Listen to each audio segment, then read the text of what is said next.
Apa jangan-jangan ini tuh bener-bener ada hubungannya sama ilmu hitam?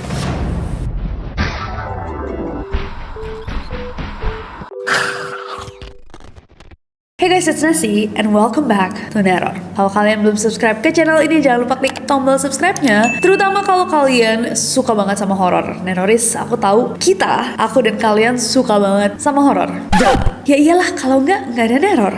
But I love horror. Dan aku selalu excited untuk cari rekomendasi baru, film horor oke untuk dibahas bareng kalian. Jadi aku selalu mantengin tuh film-film horor apa yang akan keluar. Nah, aku sempat lihat beberapa hari lalu ada coming soon poster film horor Indonesia yang sebentar lagi akan tayang, judulnya Racun Sangga, santet pemisah rumah tangga. Pas baca judulnya, aku tuh kayak, kok nggak pernah denger ya tentang Racun Sangga? Apa itu santet racun sangga? Dari bertahun-tahun kita bahas neror, kayak kita nggak pernah bahas tentang santet yang namanya sangga. Apa sebenarnya? Apakah sangga itu santet pemisah rumah tangga? Karena penasaran, aku cari kan kayak apa sih santet sangga. Nah, ternyata film tersebut berdasarkan sebuah thread di X atau Twitter yang cukup viral. Diceritakan sama sebuah akun bernama Gusti Gina, dan pas aku cek itu udah dibaca lebih dari 11 juta kali. Nah, setelah aku baca-baca, kulik-kulik, ternyata racun sangga itu salah satu santet atau racun gaib yang dikatakan paling mengerikan di Kalimantan. Dan kayak judul filmnya tadi, ternyata racun gaib ini memang bertujuan untuk meretakan rumah tangga. Bahkan dikatakan bahwa santetnya itu tidak akan berhenti hanya sampai ketika sang korban nyawanya sudah terangkat, dan hanya bisa disembuhkan kalau sang pengirim itu mencabut santetnya.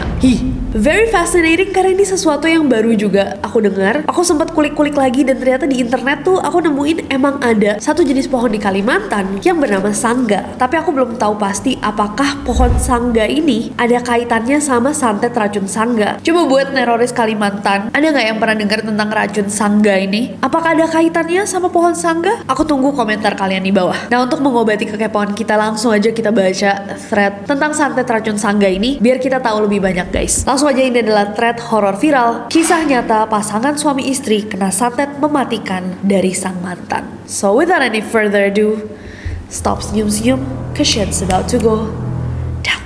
Jadi, thread ini tuh menceritakan tentang sepasang suami istri. Dikatakan bahwa ini adalah pengalaman nyata dari seorang suami bernama Andi dan istrinya bernama Maya. Andi sama Maya itu pertama kali ketemu di tahun 2021. Pas mereka ketemu, kok mereka ngerasa kayak, wow, kita klop banget, cocok banget. Sampai akhirnya mereka tuh memutuskan untuk menikah, nggak butuh waktu lama, cuman 2 bulan aja. Setelah 2 bulan kenal, merasa cocok, mereka memutuskan untuk menjalani bahtera rumah tangga. Setelah menikah, Andi sama Maya memutuskan untuk menyewa sebuah rumah di kota mereka. Nah, katanya umumnya di awal-awal pernikahan, sekitar 6 bulan sampai 2 tahun, pasangan baru itu akan mengalami yang namanya fase honeymoon. Pernikahannya penuh dengan kebahagiaan, keromantisan. Tapi ini gak berlaku untuk Andi dan Maya. Baru sekitar 1 minggu setelah mereka menikah, Andi itu sudah tidak merasakan kebahagiaan. Malah dia bilang bahwa dia tuh gak betah di rumah. Setiap kali dia pulang ke rumah, katanya hawa di rumah tuh panas banget, bikin dia selalu pingin keluar dari rumah. Awalnya Andi pikir bahwa emang karena cuacanya aja lagi panas pada saat itu. Tapi bahkan pas turun hujan, hawa di rumah itu malah terasa lebih panas. Selain itu, hampir setiap tengah malam, Andi tuh sering ngedenger ada suara sesuatu jatuh di atap rumahnya.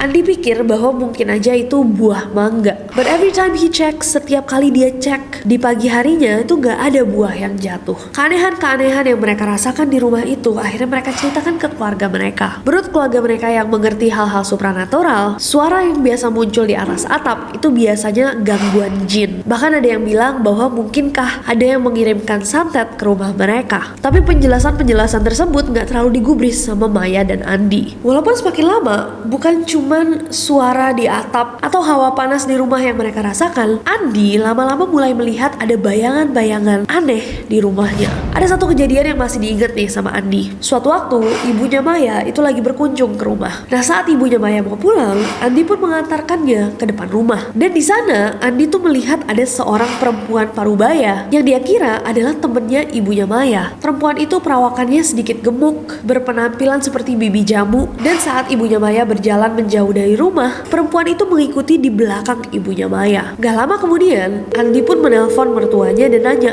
"Mah, tadi mama mengajak teman mama ke sini." Yang mana ibunya Maya bingung dan membalas, "Enggak, tadi mama sendirian." Andi langsung bingung, terus yang dia lihat itu siapa? Seumur hidup, Andi itu tidak pernah melihat hal-hal gaib. Jadi sulit juga untuk dia langsung percaya semuanya. Bahkan Andi sama Maya itu lebih banyak mikir, udahlah, gak usah terlalu dipikirin. Belum lama pernikahan mereka berlangsung, Maya hamil. Dan di masa awal kehamilannya, Maya tuh sering banget mengalami mual, pusing, bahkan kesulitan untuk makan. Bisa dibilang sulit banget untuk Maya menjalankan kehamilannya. Ditambah lagi gangguan gaib di rumahnya itu terus-menerus terjadi. Karena udah ngerasa bahwa rumahnya nih kayak problematik deh. Entahlah gaib atau tidak, yang jelas rumahnya tuh tidak nyaman. Maya lagi hamil muda. Akhirnya Maya sama Andi memutuskan untuk pindah ke kontrakan baru. Pindahlah mereka ke rumah baru, tapi ternyata gak lama setelah pindah, hal-hal aneh yang tadinya sudah terjadi di rumah lama kembali terjadi di rumah baru. Bahkan lebih gila dari sebelumnya. Maya itu constantly capek banget, sampai dia kelelahan secara fisik dan emosi. Dokter akhirnya mendiagnosa Maya mengalami lemah kandungan. Karena kondisinya semakin buruk, akhirnya Maya itu harus diopname, dirawat di rumah sakit untuk beberapa hari. Bukan cuma Maya yang sakit, ternyata gangguan itu juga mengganggu Andi. Di kedua kaki Andi mulai muncul bintik-bintik berisi cairan. Kata Andi, rasanya gatal banget.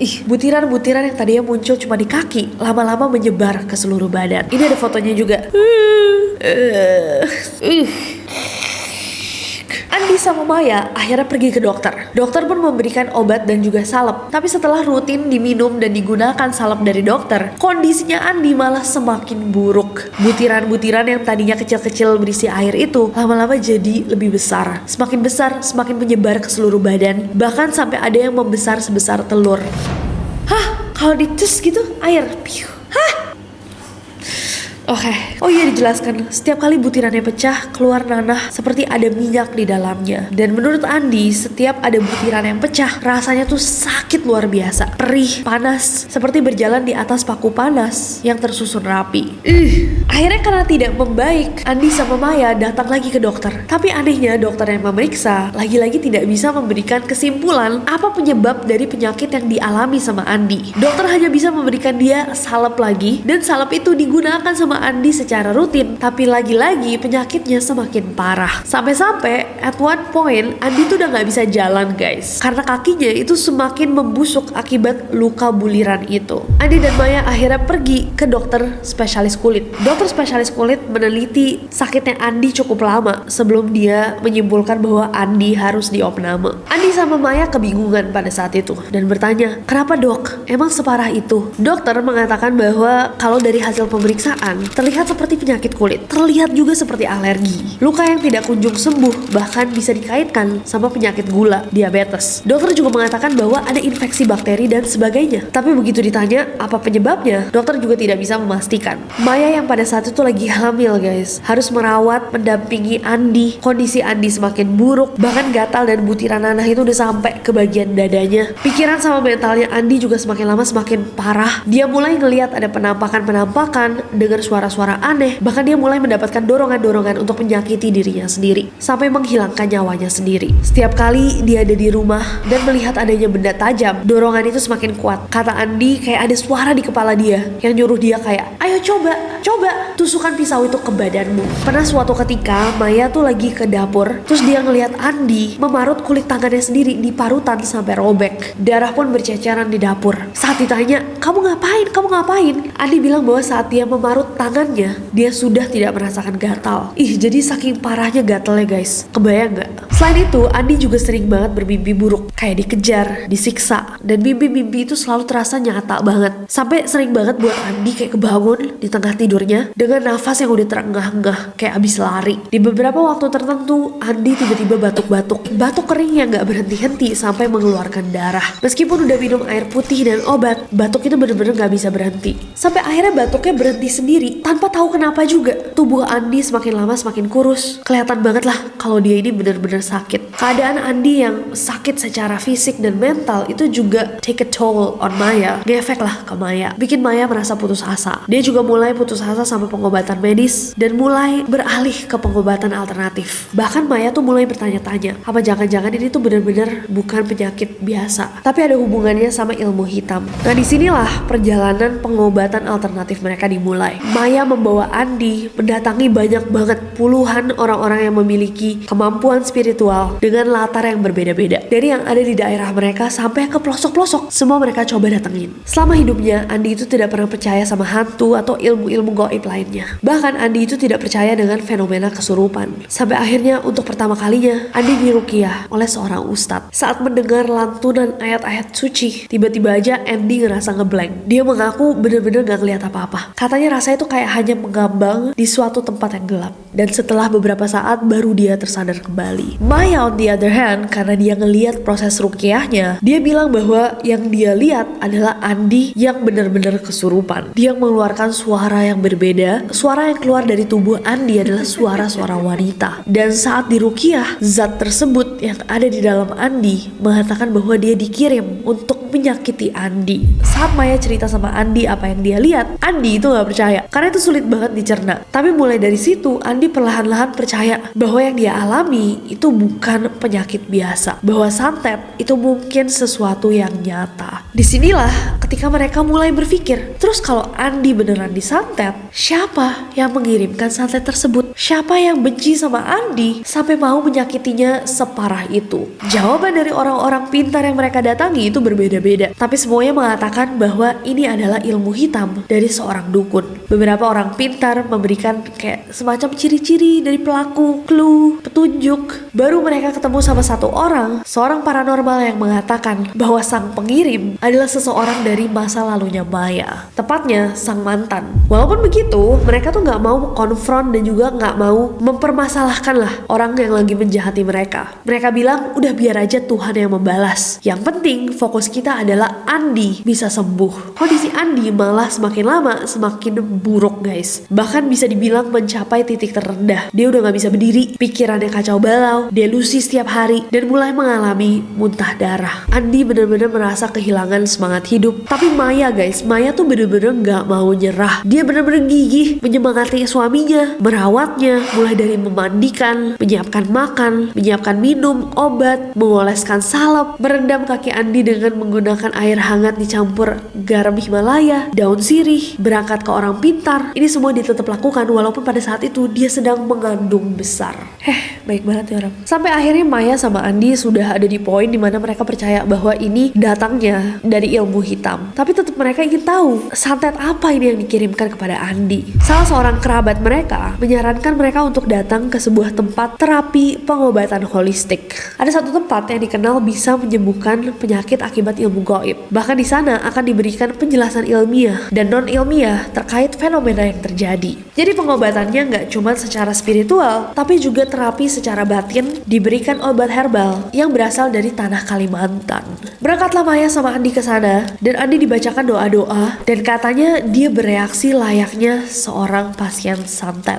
Merasakan sakit yang luar biasa. Tapi karena emang yang dialami sama Andi sedikit berbeda dan lumayan parah, sang pendiri tempat itu langsung memeriksa langsung keadaannya Andi. Dia memperhatikan tubuhnya Andi dan gak lama kemudian dia bilang bahwa dia tahu bahwa yang menimpa Andi ini bukanlah santet biasa, melainkan sebuah racun gaib yang bernama racun sangga. Racun sangga ini memang mungkin jarang banget didengar karena dia itu datang dari Kalimantan. Dan di Kalimantan sendiri bahkan gak banyak orang yang tahu, hanya segelintir orang yang mungkin pernah berurusan sama jenis santet ini. Racun sangga ini adalah sebuah racun gaib yang berartikan bahwa racun ini memiliki semacam roh yang bekerja sebagai santet. Saat dia masuk ke dalam tubuh korbannya, maka dia akan mulai memakan tubuh korban sedikit demi sedikit sampai akhirnya menghilangkan nyawanya. Dan jenis santet ini sulit sekali dibersihkan. Maya sama Andi pas mendengar itu kaget banget. Mereka minta biar racunnya bisa gak dihilangkan saja dari tubuh Andi. Akhirnya dilakukanlah proses pembersihan dan terapi untuk Andi. Ada seorang penyembuh atau mungkin kita bisa sebut healer dan seorang mediator. Sebut aja namanya Kai Anang. Prosesnya adalah sang healer akan memasukkan sukma dari dukun yang mengirimkan racun sangga itu ke dalam tubuhnya Kai Anang. Saat sukma dukun itu masuk ke dalam tubuhnya Kai Anang, tiba-tiba Kai Anang ngomong, ada seorang pria yang datang padaku meminta Andi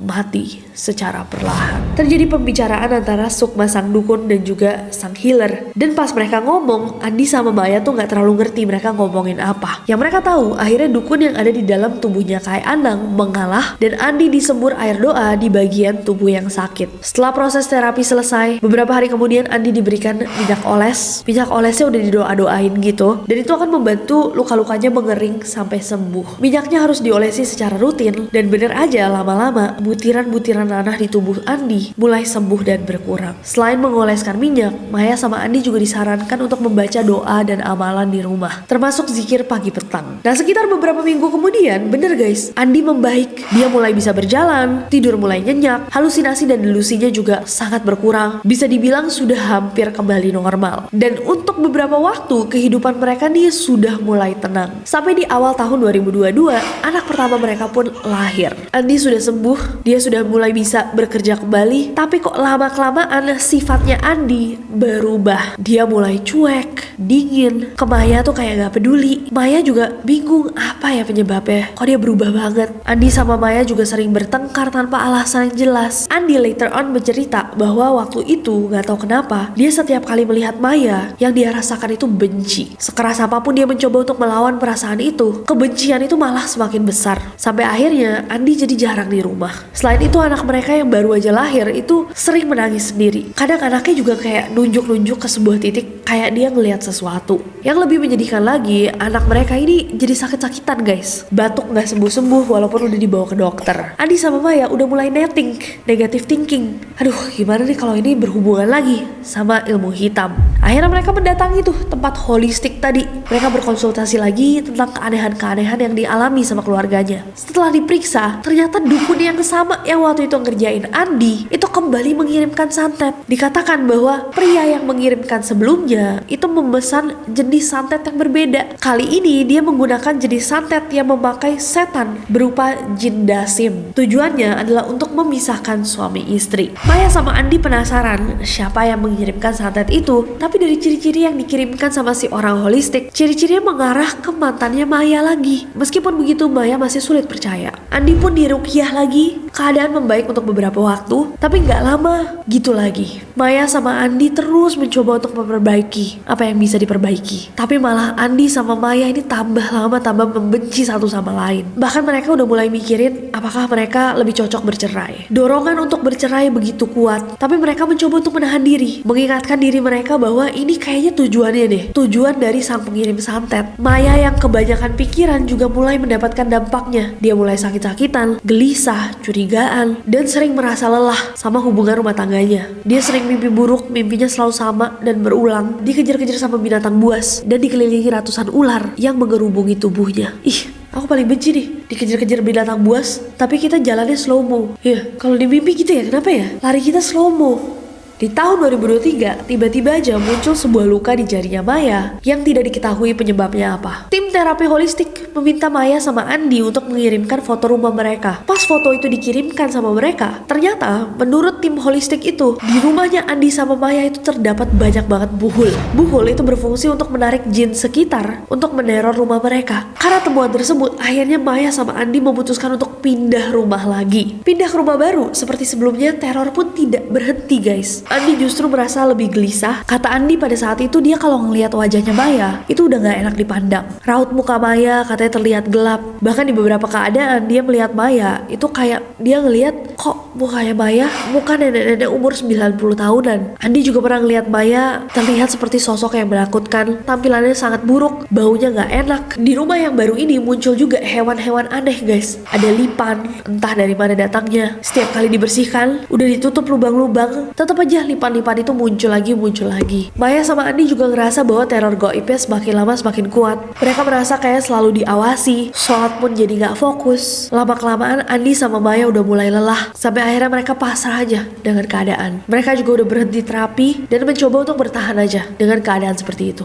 Hubungan mereka semakin lama semakin dingin. Andi juga jarang pulang karena dia malas ngeliat Maya. Sedangkan Maya yang gak mau sendirian menjadi kesal, tambah lama tambah kesal sama Andi yang cabut aja kalau dia gak pengen sendirian di rumah. Kejadian horor juga mulai mengganggu Maya. Suatu ketika Andi lagi gak ada di rumah, Maya lagi cuci piring, anaknya lagi tidur. Maya yang lagi pakai daster nyuci biasa aja gitu, tiba-tiba ada yang narik dasternya. Dia kaget kayak, siapa itu tadi? Dia nengok, gak ada siapapun. Dengan keadaan ketakutan dia lari, dia tinggal tuh piringnya, dia cabut ke kamar. Dan pada saat-saat kayak gitu tuh dia kayak, kok Andi gak ada di rumah ketika saya takut. Dia semakin lama semakin kesal sama suaminya. Setelah hampir setahun nih hubungan mereka seperti itu, Andi tiba-tiba mulai gatal-gatal lagi. Butiran-butiran yang tadi udah hilang muncul lagi. Gatal, panas, perih. Bahkan kali ini penyebarannya tuh jauh lebih cepat. Di saat yang bersamaan, Maya baru tahu juga ternyata Andi has been cheating on her, berselingkuh di luar sana. Setiap dia hilang-hilangan itu dia ternyata selingkuh. Dan hati Maya hancur berkeping-keping. Tapi melihat keadaan suaminya seperti itu, dengan butiran-butiran yang tadi udah hilang muncul kembali, suaminya kesulitan kesakitan, dia memilih untuk membantu Andi berobat kembali agar dia bisa menyembuhkan diri dari santet racun sangga yang kali ini datang bersamaan dengan santet pemisah rumah tangga. Baik kali Maya ini. Gila banget roller coasternya. Baru aja menikah aja banyak perubahan di kehidupan. Ditambah lagi dengan sesuatu yang seseram penyakit tanpa penjelasan. Jujur aku penasaran kabarnya Maya sama Andi sekarang. Apakah Andi sudah sembuh dari santet racun sangga? Dan tadi ada satu lagi, bukan santet racun sangga aja, ada santet menggunakan apa tadi? Jin dasim. Mana yang lebih susah ya untuk disembuhkan? Dua-duanya baru aku denger. Kalau kalian gimana nih, Roris? Pernah denger gak sebelumnya? Apakah kalian percaya dengan adanya santet-santet seperti ini? Atau menurut kalian sebenarnya kalau dikejar penjelasan logisnya pasti ada? Untuk yang percaya, apakah benar santet-santet seperti ini sesusah itu untuk disembuhkan? Coba kalian komen di bawah guys. Aku juga penasaran sih, mungkin jawabannya nanti ada di filmnya. Apa tadi? Racun sangga, santet pemisah rumah tangga. Dia tuh rilis 12 Desember. Kemarin tuh aku lihat banyak interview yang mewawancarain si korban santetnya sendiri. Oh, si Andi sama Maya.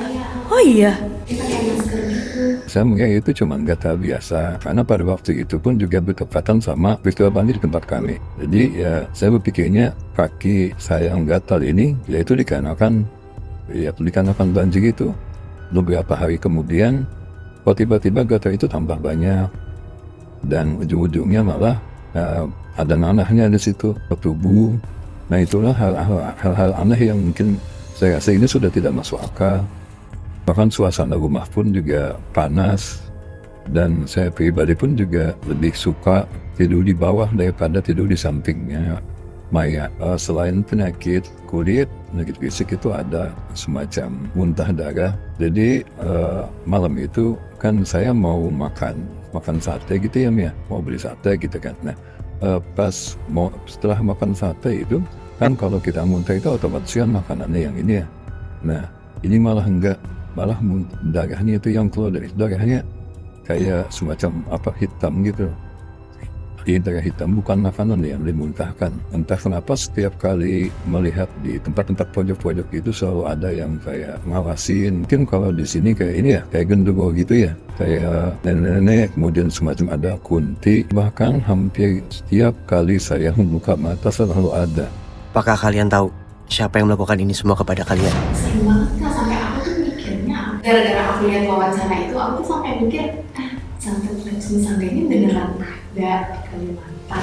Tapi di komentar threadnya juga banyak ya orang-orang yang ya ada sih banyak yang mempertanyakan, tapi banyak juga yang mengatakan bahwa keluarganya atau kerabatnya tuh pernah mengalami santet serupa gitu. Iya, ada juga emang banyak. Kan aku juga lihat threadnya, terus ada yang komen kalau misalkan dia juga pernah mengalami atau bapaknya siapa gitu mengalami santet yang memisahkan rumah tangga.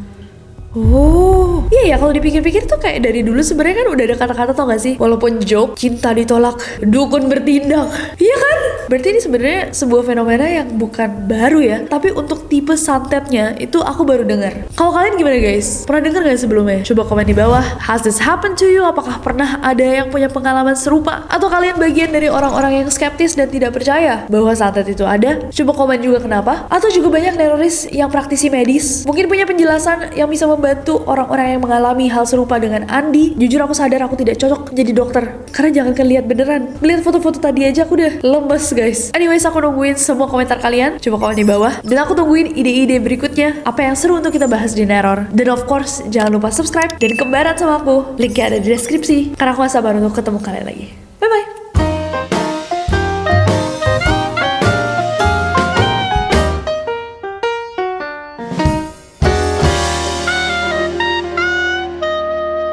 santet racun tangga ini, tangga lagi. Beberapa hari kemudian Ali diberikan Ali lagi. Dan hati Maya aja. Itu katanya relevan ketindihan.